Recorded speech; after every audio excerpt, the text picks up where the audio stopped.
kvällens internationella superstjärna har huvudrollen i en av världens mest älskade tv-serier, Scrubs. Han är dessutom regissör och manusförfattare och en allmänt likeable kille. Han är bland det bästa USA har att erbjuda. Han heter Braff och han har redan träffat min dotter.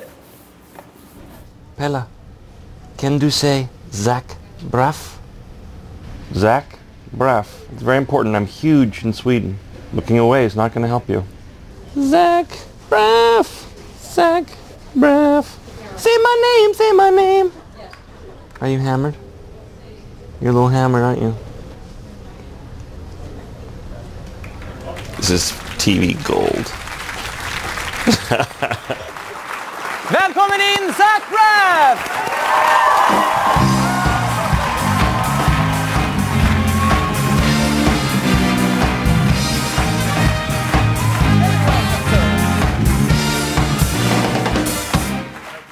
Sit here and let's switch. A little switcheroo here.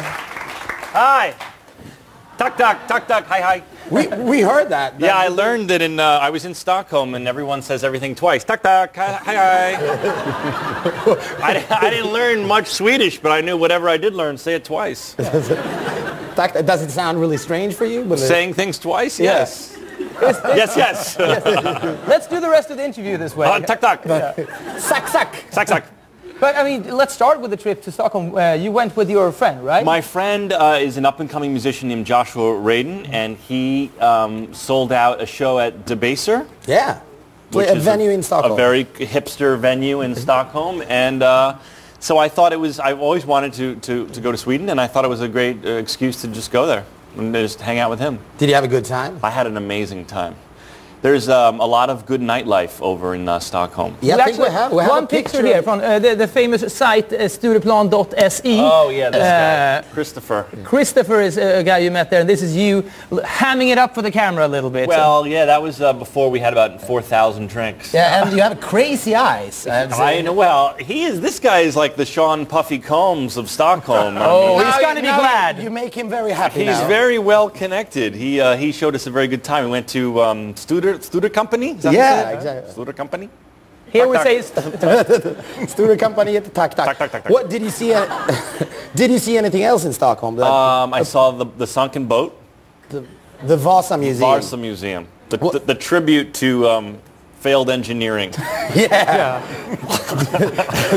Well, you know, when you're walking around, you know, obviously Stockholm has amazing nightlife, but when we were walking around the day, we would always ask people, you know, what are the sights? What do you see in Stockholm? And everyone says the boat. They go to the boat. Did you see the boat? And so I didn't know anything about the boat. I went to see the boat, and I realized the boat is very beautiful. I don't want to offend anyone, but then I realized that it's a tribute to failed design. And you know, we think of Swedes as having amazing design sense, architecture, furniture, of course, but yeah, that museum is an enigma to me. It's an odd thing. thing. I think we have with us now from Stockholm one of a boss from the Vasa Museum. Yeah, we got to talk to him. Yeah. Is he there? Let's see if he's there. So we've heard, at least. He is, I believe, an American. And there he is. Hello, sir. Yes, I am an American. Yeah. What on earth? In God's name brought you to the Vasa Museum, being American? Oh, I like it when it's really dark in the winter, and I like all the weird ways you can preserve herring. Okay. Had you ever thought about doing a museum for any sunken ships in the United States? It might have been more convenient for you. Well, yeah, you could say that. I've worked at a couple there. I was at the Smithsonian for a while. When you come to America, do you tell your American friends that you work there? I do. A lot of Americans have been there. A big chunk of our visitors come from the States, actually. Yeah, I actually once went there with a model Fabio, and I fooled him into believing that it was a replica of the real ship. And he believed so. I think the more interesting story is that you're hanging out with Fabio. Well, okay, thanks a lot. Thank you very much. Thank you. I have a funny Fabio story. You do? Yeah. I'll make it short, but I was dating this girl, and I have a Porsche. I really like cars, and I had a Porsche, and this girl was making fun of me for having a Porsche. Why? She said it's so pretentious. Why do men need to prove, you know, something? Blah blah blah blah. And I'm driving on the road, and I see the exact car that I have on the road in front of me. And I'm looking at it like a piece, and she's in the car, and I'm looking at it like a piece of art, and I say, look at how beautiful the car is. It's like a sculpture. How could you possibly have anything wrong with that car? And I pulled up alongside it, and the window rolled down, and it was Fabio. And she's like, I think I rest my case.